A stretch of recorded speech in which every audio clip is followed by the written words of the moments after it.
സുഹൃത്തുക്കളെ, സഹോദരങ്ങളെ, കേരളത്തിലെ സംഘി ചാനലുകൾ സംഘപരിവാർ ബണ്ടുള്ള അല്ലെങ്കിൽ ബാക്കി ഇസ്രയേലി ജൂതന്മാരും അമേരിക്കൻ ഭരണകൂടവുമെല്ലാം ഫണ്ട് കൊടുക്കുന്ന കുറേ ചാനലുകളുണ്ട്. ഇസ്രയേലി ചാരന്മാരാവാം, അമേരിക്കൻ ചാരന്മാരാവാം, എക്സ് മുസ്ലിം ആവാം. ഒരു തെണ്ടി, അവൻ്റെ പേര് ആരിഫ്, അവൻ പറയുന്നത് ഞാൻ എക്സ് മുസ്ലിം ആണെന്ന്. എന്ത് എക്സ് മുസ്ലിം ആണ് നീ? ഞാൻ ഇതിൽ നിന്ന് മതത്തിൽ നിന്ന് പോയത് ഇന്ന കാരണങ്ങൾ കൊണ്ടാണ്. നിന്റെ മതത്തിൽ വേണമെന്ന് ആരാഗ്രഹിക്കുന്നത്? നീ ഒരു തെണ്ടിപ്പട്ടിയാണ്, നീ തെരുവ് പട്ടിയാണ്. നീ മാന്യനായ ഒരു വ്യക്തിയാണെങ്കിൽ നീ ഒരു മതത്തിൽ വിശ്വസിക്കണം, അല്ലെങ്കിൽ നീ പറയണം എനിക്ക് മതമില്ല എന്ന് പറയണം. നീ ഇസ്ലാമിനെ മുസ്ലിങ്ങളെ അടച്ചാക്ഷേപിക്കുകയാണ്. ഇസ്ലാമിൻ്റെ, അതായത് അള്ളാഹുവിൽ വിശ്വസിക്കുന്നവരാണ് മുസ്ലിങ്ങൾ, നബിമാരിൽ വിശ്വസിക്കുന്നവരാണ് മുസ്ലിങ്ങൾ. ആ നബിമാരെ നീ എന്തെല്ലാം തെമ്മാടിത്തരമാണ് പറയുന്നത്?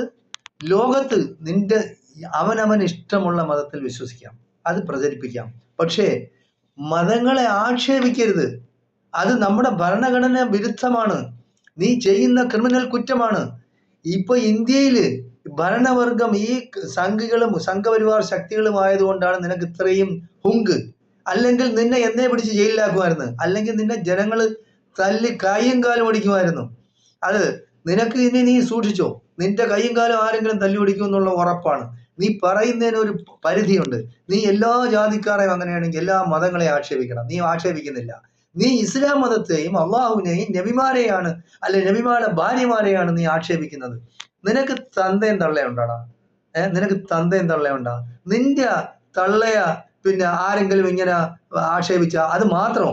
1500 വർഷങ്ങൾക്ക് മുമ്പ് അന്ധകാരത്തിൽ ഉണ്ടായിരുന്ന ഒരു ജനതയെ വെളിച്ചം വീശുന്ന ഒരു പിന്നെ എന്താണ് ആശയത്തിലേക്ക് അവരുടെ കൊണ്ടുവന്ന മുഹമ്മദ് നബി എന്ന് പറയുന്ന പ്രവാചകനെ നീ അവഹേളിക്കുകയാണ്, നീ ആക്ഷേപിക്കുകയാണ്. നീ ഒരു പൊട്ടനാ, ബുദ്ധിയില്ലാത്തവനാ. നീ എന്താണിത്? നീ മനുഷ്യനാ? അതേ മൃഗമാ? അതായത് ഇപ്പൊ സംഘപരിവാർ പറയുന്നല്ലേ പശു അമ്മയാണെന്ന്. അപ്പൊ നിന്റെ അമ്മ എന്ത് പട്ടിയാണ്, പന്നിയാണ്? എന്താണ് നിന്റെ അമ്മ? അപ്പൊ നീ അമ്മമാരെയും അച്ഛന്മാരെയും ഒക്കെ നീ ആക്ഷേപിക്കുകയാണ്. അതായത് മുസ്ലിങ്ങളെ എല്ലാം നീ അടച്ചാക്ഷേപിക്കുന്നു. എന്തിന്റെ പേരിലാണ് നീ ആക്ഷേപിക്കുന്നത്? നീ ഇപ്പൊ മതത്തിൽ നിന്ന് പോയി വിചാരിച്ച് ഇസ്ലാമിനൊരു നഷ്ടമില്ല. നീ ഇപ്പൊ വരണമെന്ന് ആരും ആഗ്രഹിക്കുന്നേ ഇല്ല, നീ വരെയില്ല. നിന്റെ വാപ്പ എന്ന് പറയുന്നത് നീ വാപ്പാണ്, അച്ഛനാണ്, സംഘപരിവാറാണ്, നിന്റെ ഉമ്മായ അല്ലെങ്കിൽ നിന്റെ അമ്മ ആരെങ്കിലും റേപ്പ് ചെയ്തിട്ടുണ്ടോ എന്ന്